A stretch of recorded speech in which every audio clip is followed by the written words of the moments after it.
Bien-aimés dans le Seigneur, nous bénissons le nom de notre Seigneur pour ce temps qu'il nous accorde. Shalom à tous.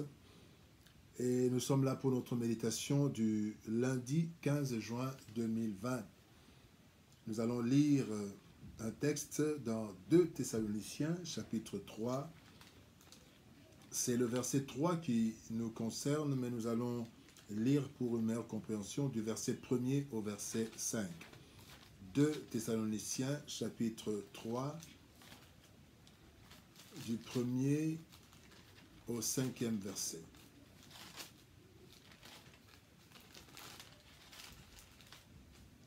« 2 Thessaloniciens 3, 1 à 5.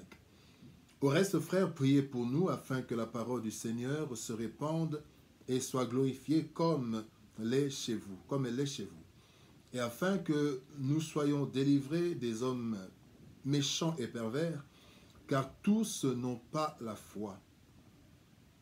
Le Seigneur est fidèle, il vous affermira et vous préservera du malin. » Nous reprenons le verset 3. Le Seigneur est fidèle, il vous affermira et vous préservera du malin. Nous avons à votre égard cette confiance dans le Seigneur que vous faites et que vous ferez les choses que nous vous recommandons.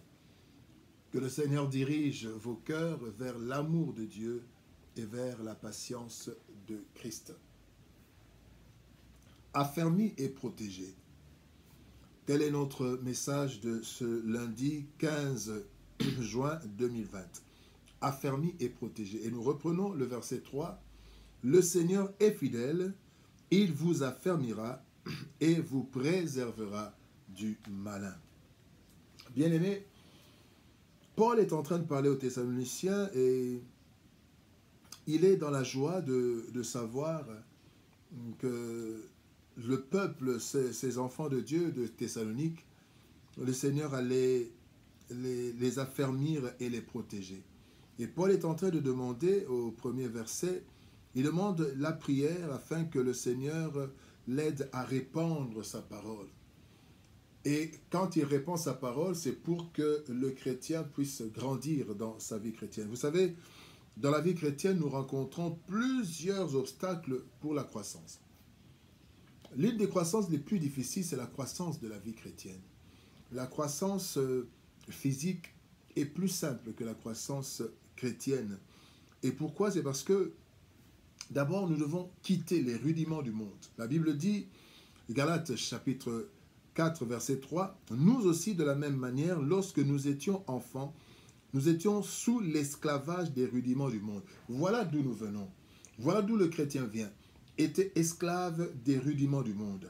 Et nous devons partir de cela pour arriver au niveau de la stature parfaite de Christ, comme il est dit dans Éphésiens 4, 13.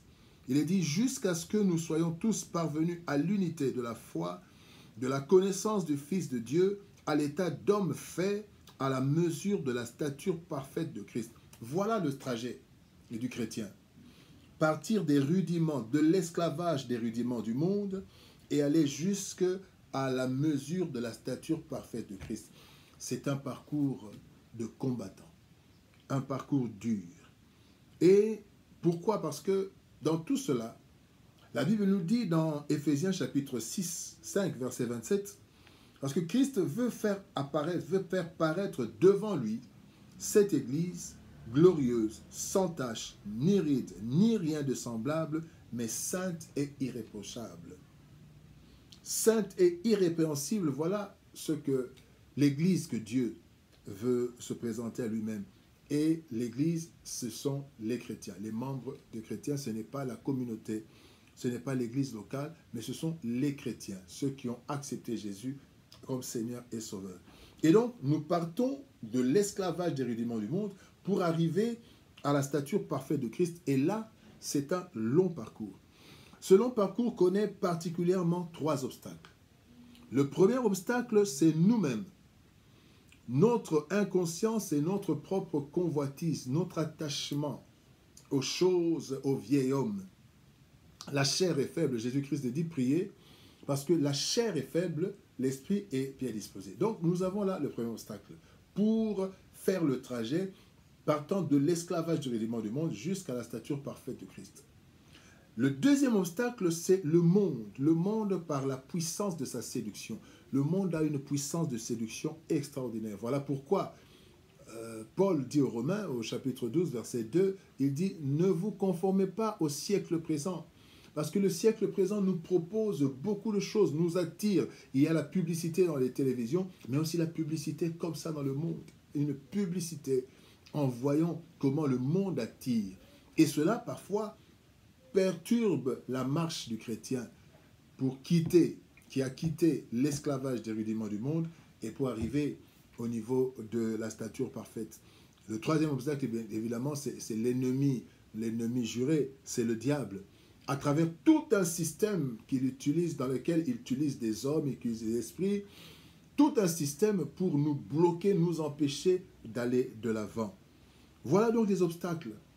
Mais ici, Paul rassure.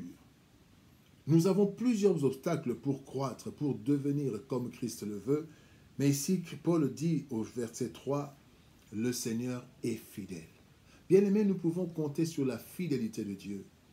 Cette fidélité de Dieu pour être affermie et pour être protégée. Parce que nous avons besoin d'être affermis.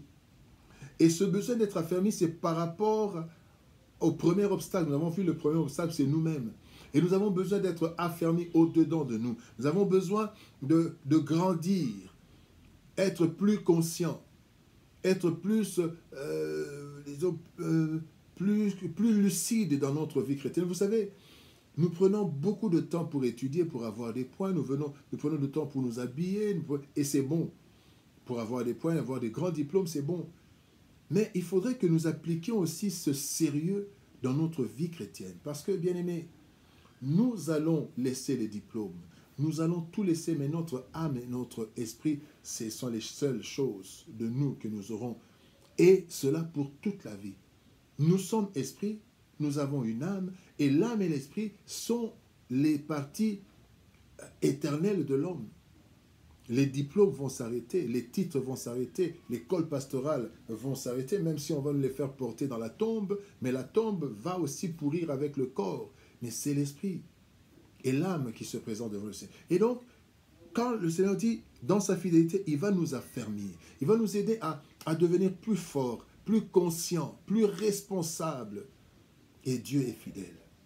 Dieu est fidèle pour nous affermir, pour éliminer le premier obstacle dans notre croissance chrétienne. Mais la deuxième chose, c'est que Dieu nous préservera du malin. Nous avons dit que le premier obstacle, c'est nous-mêmes, mais il va nous préserver du malin, parce que le malin utilise le monde, utilise tout un système diabolique pour nous arrêter, pour freiner notre marche. Et là, le Seigneur nous protège. Voilà pourquoi le Seigneur Jésus-Christ, quand il nous apprend la prière de notre Père, la prière du disciple, il dit dans Matthieu 6, au verset 13, il est dit « Ne nous induis pas en tentation, mais délivre-nous du malin ». Une prière que nous devons faire tous les jours. Pourquoi? Parce que le malin est malin. Le malin a mis tout autour de nous une sorte de toile d'araignée pour nous étouffer. Mais la Bible dit que dans sa fidélité, le Seigneur nous préservera. Oui, le Seigneur est fidèle. Il nous affermit et il nous préserve. Et qu'est-ce que nous faisons en retour? Paul le dit au verset 5. Paul dit que le Seigneur dirige vos cœurs vers l'amour de Dieu et vers la patience. Deux choses très importantes. Bien-aimés, Dieu dans sa fidélité nous a affermis, mais nous devons l'aimer. Tout ce que nous demande. L'aimer, cela veut dire quoi? L'aimer, cela veut dire s'attacher à lui. Cela veut dire accepter ses commandements, sa parole, s'attacher à sa parole, avoir l'intimité. C'est ça l'amour. Aimer Dieu, cela ne veut pas dire crier « j'aime Dieu ». Cela veut dire accepter sa parole, accepter ses commandements, obéir à ses commandements, marcher par amour, pas par peur, mais par amour. Et quand nous marchons par amour dans la voie du Seigneur, bien-aimé, le Seigneur nous affermit et le Seigneur nous préserve. La deuxième chose qu'il nous demande, en dehors de l'amour, c'est la patience. Parfois, nous sommes impatients. Et parfois, nous nous révoltons contre Dieu parce que nous avions attendu telle chose et ça n'arrive pas. Nous devons être patients. Et même pour notre affermissement. La Bible dit le juste, sept fois le juste tombe, 7 fois l'Éternel le relève. Il faut être patient pour se relever. Quand on est tombé, on se relève et nous continuons. Parce que Dieu fait son travail dans sa fidélité. Il nous affermit et il nous protège, il nous préserve du malin. Mais nous devons être patients. Pas seulement patients envers nous, mais patients aussi envers les autres frères. Que nous n'hésitons pas à critiquer, à abattre. Non, le Seigneur nous affermit, nous préserve. Et dans cet affermissement, tout le monde n'est pas affermi de la même façon. Alors il faut que nous soyons patients. L'amour pour Dieu, en s'attachant à sa parole, en l'acceptant, mais aussi la patience. Être patient. Tout ne se fait pas en quelques jours. Le Seigneur a des étapes. Nous sommes affermis. Nous sommes affermés. Attachons-nous à Dieu. Dieu est fidèle. Bien-aimés, en ce début de semaine, nous voulons encore vous rassurer. Dieu est fidèle et il nous affermira. Il nous protégera. Il nous préservera du malin. Faisons-lui confiance. Aimons-le et soyons patients. Il fait tout en son temps. Que Dieu nous bénisse pour cette méditation et que sa gloire puisse apparaître dans nos vies. Shalom, au revoir et à demain.